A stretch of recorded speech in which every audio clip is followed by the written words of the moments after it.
buy the latest clothes. No, I didn't go and get gold fronts or platinum fronts in my mouth. No, I didn't do that. I went and bought my first book. My first book that I was very proud of. The Columbian Orator. Inside this Columbian Orator, raise your hand if you ever heard of some of these people that I'm about to announce. President George Washington. Anybody ever heard of that guy?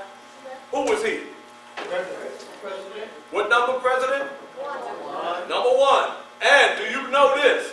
That President George Washington, right? He was a big slave owner. He owned many slaves. How about this? Here's another name for you. Anybody ever heard of, what's this guy's name? Thomas Jefferson. Yeah, I know about this. All right? Thomas Jefferson, he also had slaves. How about this guy named Quincy Adams? Yeah. And not only that, all right, there was Edgar Allan Poe. Anybody heard of that guy? All right? He wrote the most famous poem about the Ravens. And matter of fact, me, Donald Dowridge, I am originally from Baltimore, so you know my football team is the who? The Baltimore Ravens. All right? And don't have me get crazy up here on this stage, because I will start breaking some ankles, because I got to get to that touchdown. All right? So anyway, Dawn over there looking like, Dawn, come on now, come on. All right? So anyway, all right? You also had the Star-Spangled Banner that was in there. All right? And I have you know, I learned each one of those written documents in that book. Well, by the time I got maybe about 14, 15, 16 years old, living with Mr. Huard, all right, and Miss Sophia, I heard Mr. Pastor R tell Miss Sophia, we got to do something with that Frederick. That Frederick, I think he been reading, because he don't talk like a slave anymore. He talk like he's a little educated. So we're going to have to send him somewhere so they can break him down. Well, I tell you what, they sent me somewhere that broke me down. They sent me to the slave breaker. That's right, his name was Master Corbet. Now, Master Corbet was a poor slave owner, meaning that he only had one slave. So the majority of the work that was being done on his plantation was done by who? Him. So that means that, all right, you couldn't pull the wolves over his eyes because he knew what was supposed to be done because he did it himself. That's why they called him the slave breaker, because you never knew when he was going to appear, when he was going to sneak up on you. So anyway, when I walked on that plantation, ladies and gentlemen, I walked on there with my chest out and my head up. Because guess what? I knew who I was. Who was I? I was Frederick Augustus Washington Bailey. And I walked on. Well, 6 months later, I was walking like this. Every day, he pulled that whip out and he whipped me. And I had so many whips on my back. I take my shirt off, you will see all the whips on my back. Well, I'll never forget the day that I was standing on the bank of the Chesapeake. And I was watching the water as it was flowing freely. And I actually started talking to this water. I said, I wish I could be as free as you. I wish I could come and go as you come and go. I'm going to be a slave for life, I told that water. And as I was on my way back to the plantation, there were some slave owners coming on horses. They stopped me. And I heard them talking among themselves. And they said, this is a handsome young boy. He's very handsome. Wow. So they came over and they asked me, they said, what is your name? And I told them. And then they said, you know what you should do? And I said, what, master? They said, you should run away. Yeah. They said I should run away. I thought about it for a second. But then I said, if I run away, how far would I get? Because I know it's a setup. So, sir, I took me back to the plantation to continue getting those whippings. Well, on this one particular day, we was out fanning the mill. As we was fanning the mill, I had pain in my side. All right? I had pain. I had pain in my side. And believe it or not, They said, Frederick, you need to get up because here comes the slave driver. Well, guess what? I couldn't get up because I had pain. And all of a sudden, I saw him standing right there. And I fell into his trap.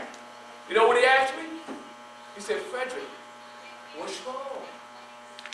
And I fell into the trap. I said, oh, I got pain in my side. As soon as I said that, you know what he did? He kicked me in my side. And then he went to the tree, he pulled a limb off, and he hit me in my face with the limb, and blood just popped out all over my face. I ran back to the plantation. I said, Master Ard, please move me, they're killing me. Well, guess what? He stood up and he said, Frederick, you need to get back where you were. Because if you don't go, I'll kill you. Well, everybody say Miss Sophia. Miss Sophia. You know Miss Sophia, you know what she said? She said, Hugh, let Frederick stay. Oh, I said, I love her. Then she took a pause. And then she came back and she said, let him stay tonight. So that allowed me to go upstairs, get myself together. That was Friday. Saturday morning I came down, and how many of you are, by show of hand, ever had your stomach to growl? To growl real loud, especially when you're out and you're in front of people and your stomach, you're trying to be like, but you're hungry, right? Well, as I was coming down this stairwell, my stomach was growling. I couldn't even hear myself walking because my stomach was growling so loud. When I got downstairs and I got to the kitchen, ladies and gentlemen, when I saw what I saw in the kitchen, eggs, bacon, flapjacks. Anybody know what flapjacks are? Amen. Flapjacks and juice and coffee. And I pulled up and I put my hand on the chair like I was about to sit down. Master said, Frederick. So I hit the door. And I found my way back to Master Corvey's plantation. And when I got there and I was about to climb over the fence, I put my right leg over the fence, going over. Who was coming? Master was coming. What he had in his hand?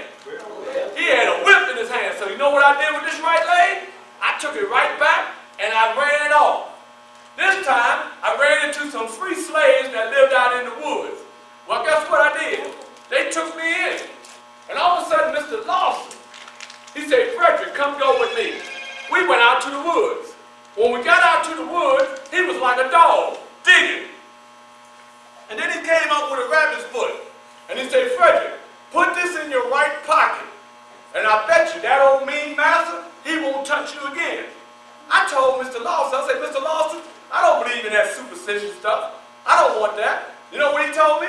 He said, okay, cool. Well, you go back to that plantation and get those whippings. And you know what I did at that point? I said, give me that rabbit's foot. I put it in my right pocket. And when I got back to the plantation, it's Sunday now, and I'm going to put my foot over. Who's coming this time? Master's coming. What do you got in his hand? No. He came up and he said, Frederick. He put his arm around me. Where you been, Frederick? Come on in. You know, Frederick, take the rest of the day off. Relax yourself. Tomorrow, I need you, if you will. Yeah, he said, if you will, I need you to go to the barn and clean out the stalls. I said, yes, sir. Well, somebody go, dun, dun, dun, dun. While I'm in there cleaning out the stall, the door opened. When the door opened, who is it? It's Master. What Master got in his hand? He got a whip in his hand. He swallowed that whip out and it tied around my ankle. I managed to get it and I tied it around my wrist. When I tied it around my wrist, I drew him to me. And then we went around for 2 hours, battling. And all of a sudden, there was a slave that came in. Master was screaming, get Frederick off me! I kicked him. He limped out the door. Then another slave came, and he looked in the door, and he went like this. But he ran out. And then there was a big burly slave. I was scared of her because she was so big. If she got her hands on me, she could throw me like I'm a little rock. And Master said, whatever her name was, come here and get Frederick. Whew. Ma'am, she said, Master, I'm not here to help you whip Frederick. You do that on your own. I'm going to the kitchen to wash dishes. Let me tell you, when she said that, Don, you know what I did with Master? I took Master and body slammed him to the ground. I got more strength than I ever had. And while Master was laying on the ground, he had the nerve to come out of his mouth and say, Frederick, you lucky, because I was going to whip you. And I said, no, Master, you don't want no more of this. Well, I stayed on that plantation for another 6 months. And just for the sake of time, I escaped slavery on September the 3rd, 1838. Thanks to my wife, my future wife, Anna. All right? Well, I wound up going to New York. When I got to New York, I saw black men. Black men dressed so eloquently. Tall hats. And I hope you young brothers in here will get something out of this. When I saw those black men, and I saw black women who were dressed so nice with the big dresses on, yeah, and you couldn't see anything. You had to use your imagination. You had to be Superman to see what was under them dresses. Not like today, you can see everything. And guess what? Guess what? All I saw was them going like this. Madam, madam, madam, they were treating the women with dignity and respect. Chivalry is not there. So anyway, I saw signs. Signs say, runaway slave, $50, runaway slaves, $100, runaway slaves. I was scared. And this one black man came up to me and he said, Frederick? And I was like, yes, yes. Come go with me. So I ran with him. And he took me over to Mr. Ruggles' house. When we got to Mr. Ruggles' house, believe it or not, Mr. Ruggles was the first black lawyer in New York City. When I got there, he allowed me to stay the night. The next morning, I came downstairs and sat in the parlor. Got to the parlor. Who was sitting in the parlor? Waiting on me. No. Anybody else? Waiting on the kitchen. No. No. Who? No. Who was waiting on me? Well? Your mother. No. My future wife. There you go. Anna. Right? So Mr. Ruggles had Pastor Peterson to come. He married us, and he said, Frederick, I need you to go north. We got to New Bedford, Massachusetts. When we got up there, I wound up to meet a gentleman by the name of William Lord Garrison. Ladies and gentlemen, I know we're in the year 2024, and I know we have to be careful how we say what we say. But I'm going to let you know, Mr. William Lord Garrison, I fell in love with him. Why did I fall in love with him? Because he was a white man fighting for the freedom of the black man. And not only that, he had a newspaper called The Liberator. That Liberator became my food and my drink. I read everything in that book, that paper. And one day while I went to one of those antisocial meetings, Mr. Garrison came up to me and he said, I like the way you speak, Frederick. You must have a lot of education. And I told him, I said, yes, sir, I have a lot of education. Matter of fact, my education is written all on my back. That's right. I graduated from the school of slavery. Yes. So they had me to speak. And I was 23 years old, and I got up and I spoke.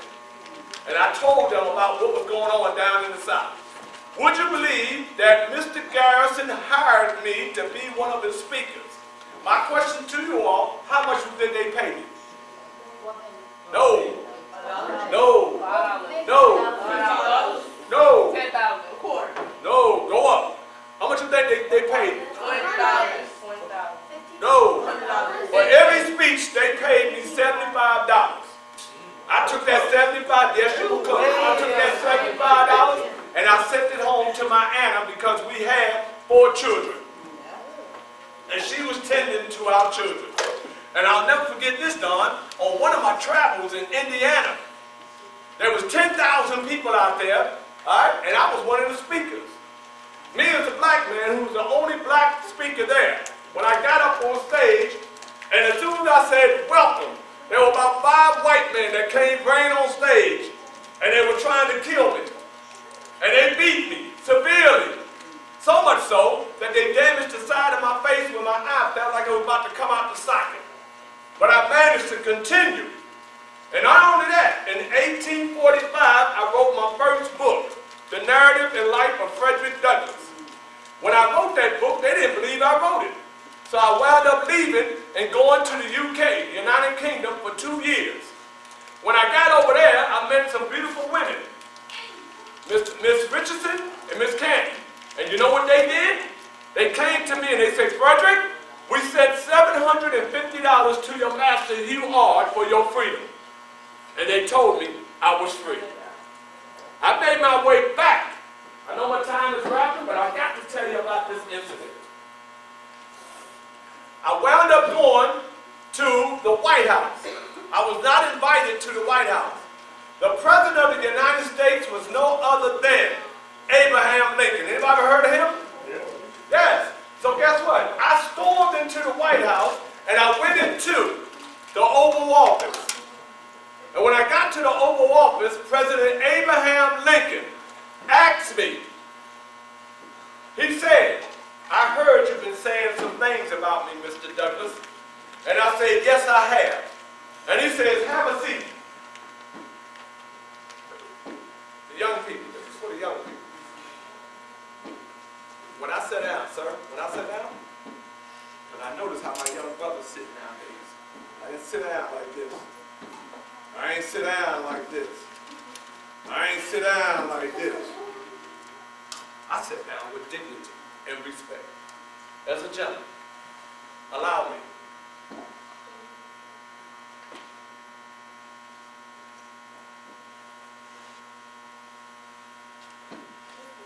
Mr. Lincoln said, Mr. Douglas, how can I help you? And I said, first of all, thank you, sir, for this meeting. Sir, I come for 3 reasons. 1, you cannot win a war with your hand behind your back. You need help. And the help that I was talking about was the enlisting of the black man to be a soldier.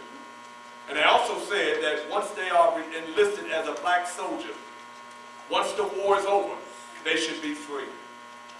I also told them about the women of this country. I said, sir, you should open up the floodgates so that women of this country would have the liberty to be able to rightfully and legally vote. And my last topic was, of course, the freeing of black people in this country.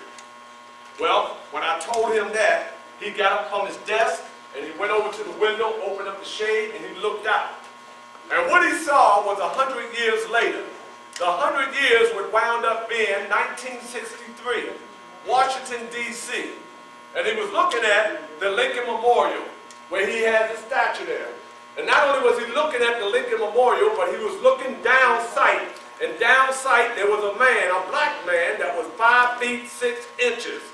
And this black man said, free at last, free at last, free at last, thank God Almighty, we're free at last. Martin Luther King Jr.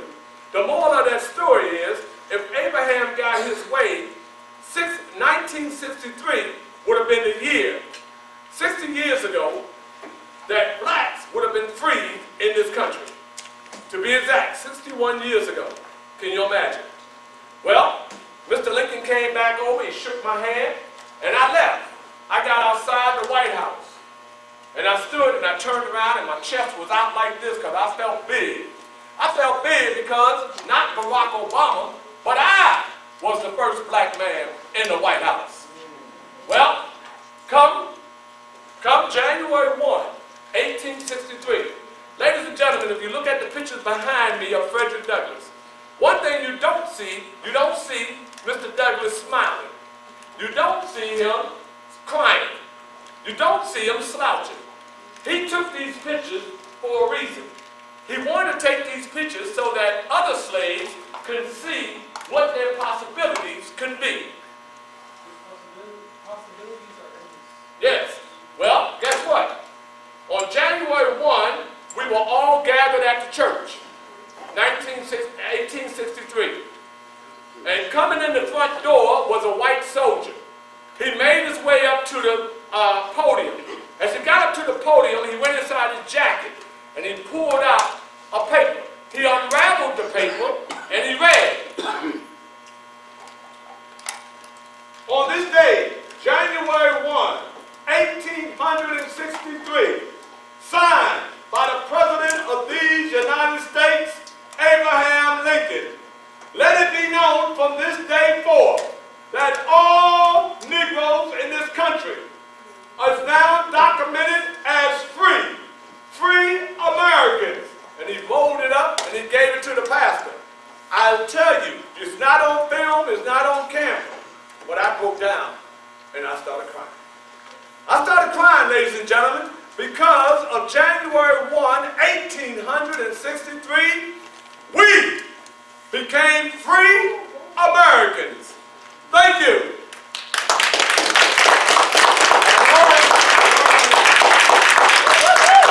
And I will say this to the young people here: agitate, agitate, agitate, read, learn, have self-esteem about yourself.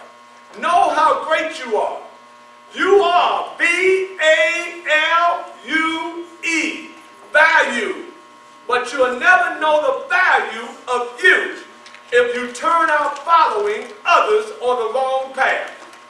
If you want to follow somebody of greatness. Myself, believe it or not, my drill sergeant told me in my face, he said, son, the maximum range of an excuse is 0.00 meters.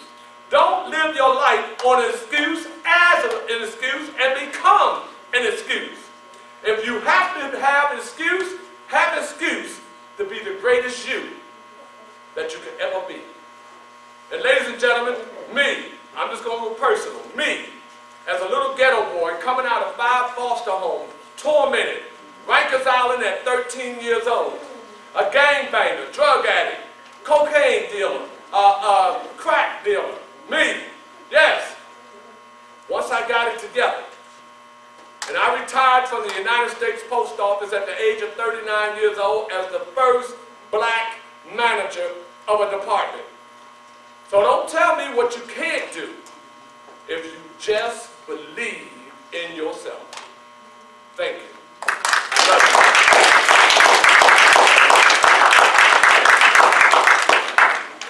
you. Okay, you all give it up one more time for the 21st century.